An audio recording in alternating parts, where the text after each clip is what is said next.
Өнөөдөр үндэсний их баяр наадмыг зохион байгуулах хорооны удирдлагууд хүйт 7 удагт очиж ажилласан байна. Энэ үеэр баяр наадмын үйл ажиллагааг наадамчин олонд илүү ойртуулахад чиглэгдсэн хүйт 7 удаг цогцлборын зураг төсөлтэй танилцж санал солилцсон юм а.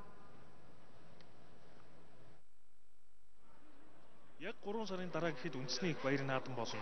Тэгвэл дэлхийд ганцхан Монгол наадмаа улам сүр жавхлантай зохион байгуулах, наадамчин олон аятгыг хангах, гадны жуулчдын нүд хүжирлэх зүйл ихтэй байлгахад нийслэлийн удирдлага болон үндэсний их баяр наадмыг зохион байгуулах хорооноос анхаарал хандуулж байна.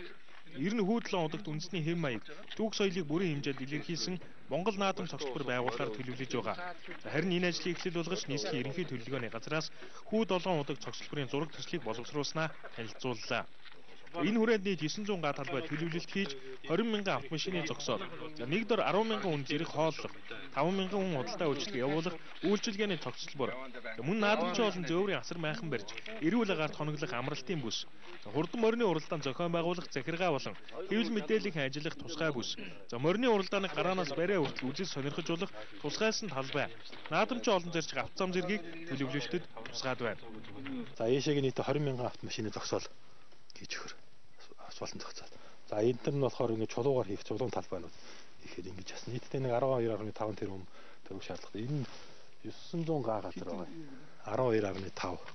Тий. Цаашдаа бол энэ талбайнуудаа нэмээд стадионо бариад ингээд нөгөө морио бас нэг тойргоор уралдах юм зохион байгуулалтанд оруулах юм явтал явж байгаа юм бас төлөвлөлтөнд цааш хийх. Энэ жилдээ бол ер нь бол яг ийм ажлуудыг хий.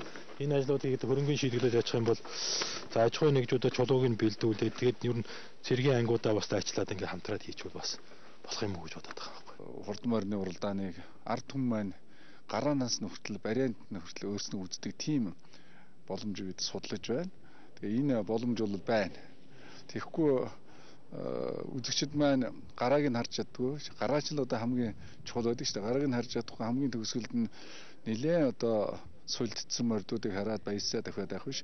Гараанда ямар гарч ийн, дундуур нь ямар хурдтай давхиж ийн, төгсгөлд нь яаж орж иж гэдгийг харуулах үүднээс бид өнөөдөр үндэсний баяр наадмын комиссаас зохион байгуулж Улаанбаатар хотын удирдлагуудтай уулзаж энэ баяр наадмыг аль болохоор энэ тойрог маягаар уралдуулъя.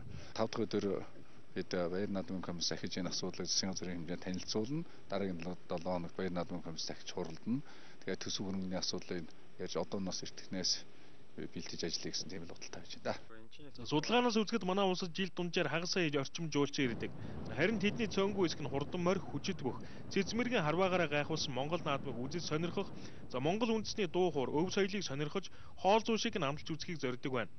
Тэгвэл эх жилүүдэд бүтээн босгох Монгол наадам цогцлборын нэгэн бүрэлдэхүүн хэсэг болсон хүйт 7 удаг цогцлборыг байгуулах 12.5 тэрбум төгрөгийн асуудлыг засгийн газраас шийдвэл өнөө жилийн үндэсний их баяр наадмаар наадамчин олон тоос шороогүй эмх цэгцтэй ая тухтай орчинд наадамлах 6 насны хурдан морины уралдааныг 1 дороос гараанаас бариа хүртэл нь үзэх боломж бүрдэх нэ.